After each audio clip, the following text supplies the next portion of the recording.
the public trust in establishment in the establishment medical community has fallen to all-time lows. So if you look at the polls and people and you ask people, do you trust do you trust the federal government, medical advisors? Do you trust doctors? Do you trust pharmaceutical companies?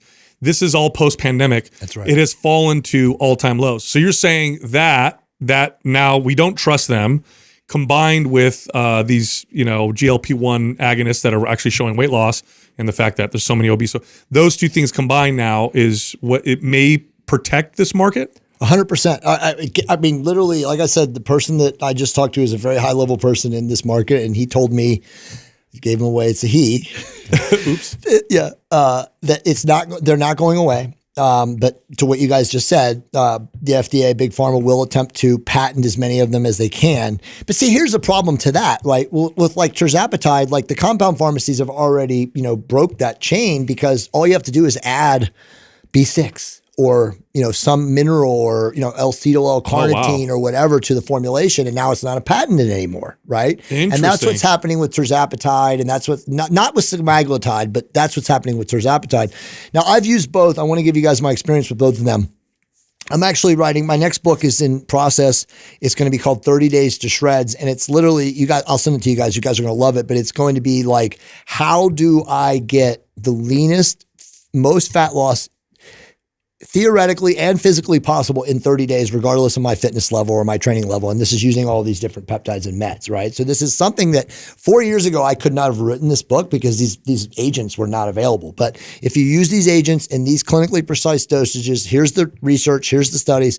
And by the way, I have 10 guys that have been like my guinea pig trial. You can't even believe it. I got guys in their 60s. I mean, you can literally lose with tirzepatide and we didn't talk about tesofensine. We should talk about tesofensine, but all these other peptides that are out there now, more body fat in 30 days than at any point in time in human history, at least in this version of human history, right? Yeah. Pre-Atlantis. So it's like, what's coming is, back to your original question, is they can't control it. The genie is out of the bottle. They're just going to try to monetize it. So how do we monetize it? By, patenting it. It's always patented, right? It's the lawyers, right? It's how can we get paid and how can we? Well, they might have to change the law, the way they patent things. Then, I mean, probably, and that's probably what will happen. And the other thing is like, and this is where I wanted to talk a little bit about, with the research chemical company thing is like. The research chemical companies, which, all along, and I know a lot of the owners and stuff in that business, like have always been the ones that are kind of like the most worried, the ones looking over their shoulder, right? Because again, they're selling stuff that says not for human consumption. You tell me if you buy this, you agree to buy this, you're using it on your laboratory animal and all these other disclosures, right? Which again, legally protects them. It legally indemnifies them. It also legally indemnifies me as the affiliate salesperson or, anybody that promotes them. But it's always been this kind of like, kind of under the rug where the medical side of things says, oh my God, those are guys brewing shit up in their basement. You know what I mean? Like, why would you use that? But as you guys know, as Big Pharma / the FDA has cut back or cut down or cracked down on the peptide companies, the research chemical companies have moved to the forefront now. That's where everybody's getting them. Most doctors are sending their patients there, which is nuts, but it's true, right? Because they know, again, there's very little harm. They're very, very well tolerated. And again, they have profound healing, fat loss, muscle building, immunity enhancing, all these different things. So it's kind of an interesting place where we find ourselves right now. But I absolutely agree with what you said. We are in a place now where Big Pharma has to figure out how they're going to profit off it because they're not going away. And with bioregulators now about to also come into the forefront in the next year to 2 years in the United States. I mean, that you guys, I'm not joking. They actually make peptides look like child's play. That's what crazy. They do. Yeah. Right. So we really are in the forefront of what I would call a golden age or a new earth in healing. I won't call it medicine anymore because you're right. I don't know what even medicine is anymore. I mean, nobody trusts their doctor. You know what I mean? But they do trust smart people like you guys, like me, like people that are out there talking about these things and are obviously living social proof of their use, right? Yeah. So like that's kind of why this is like so blown up in just mainstream consciousness. I'm serious. Like when I put this book out, I didn't really want to put this book out because I put a peptides course out 2 years ago and it's done really, really well. But my inner circle team was like, no, dude, you got to put the book out because like people want to read a book about this stuff. And I'm like, but it's just old. I'm just bored of this. Like, the people that know about peptides already know about peptides, but the book has completely blown up in the last 2 months. Are you seeing an increase in physicians kind of coming into the space? It's insane. I have so many, that's like that's who buys the course now is docs. Yeah. They're like, we can't get this information anywhere.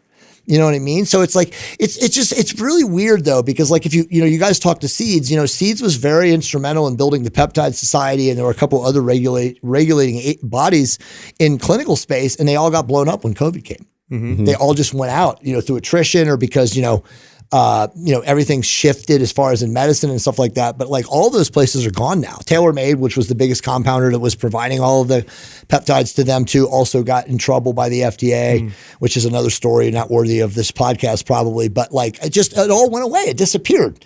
I mean, I literally went to Seeds' peptide conference in 2018 in August, and there was like 1,600 doctors from the United States that were there. It was huge. Wow. My business partner and I were both there, and 2 years later, the whole thing was disbanded. Right. Now, obviously, COVID, and the whole thing that happened in 2020, played a part and a role in it. But now here we are back. And I think what you said, Sal, is that's where we're at, right? Like the medical establishment is at an all-time low. Mm-hmm. People are done. They're just like, where do we find alternative information? How can we not go to my PPO or my HMO doctor, right? Mm-hmm. Like that's kind of where we are. And so I think the psychological aspect is how can I heal and how can I become proactive? How can I take ownership of this? Now, I do want to say that I still very strongly view these as supplemental to lifestyle change, diet, 100%, exercise, sleep. 100%. And I'm also reading articles that more people are interested in things like exercise and diet than ever before, probably as a result of the stuff that we just talked about. In fact, I just read an article that big box gyms now are starting to shrink and I was going to bring this up on another podcast, they're shrinking their cardio areas and expanding their strength training areas. Because they're finding an article a whole article about that's it. Awesome. And, because they're finding that's where people are going. And we all know it's that definitely shifting. The benefits of strength training for the average person just outweigh. Well, I'm glad else. you brought that up, and I want to talk about that. And I'm very, very outspoken about this. And I say this in the very beginning of the book. And, I have a really awesome, if you guys don't mind me giving out, there's a link. It's a free landing page. It's the 10 mistakes most people make when they start therapeutic peptides. It's just, if you guys can edit it or whatever, but it's just the peptidescourse.com/10 mistakes. I highly recommend anyone go there. That's number one. They're not magic bullets.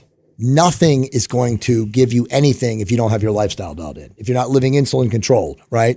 If you're not, training with weights, doing cardiovascular, hopefully a combination, you're getting 6 to 8 hours of deep sleep every night. I mean, all that stuff is always the most important thing. None of these things are going to do anything for anybody who's not first doing that. And it's important for the listening audience. And I know you guys have pretty advanced listening audience, but it's important for the listening audience to know that, like, look, if you're not taking care of yourself, peptides aren't going to do jack shit for you. Mm-hmm. I mean, it's literally that simple.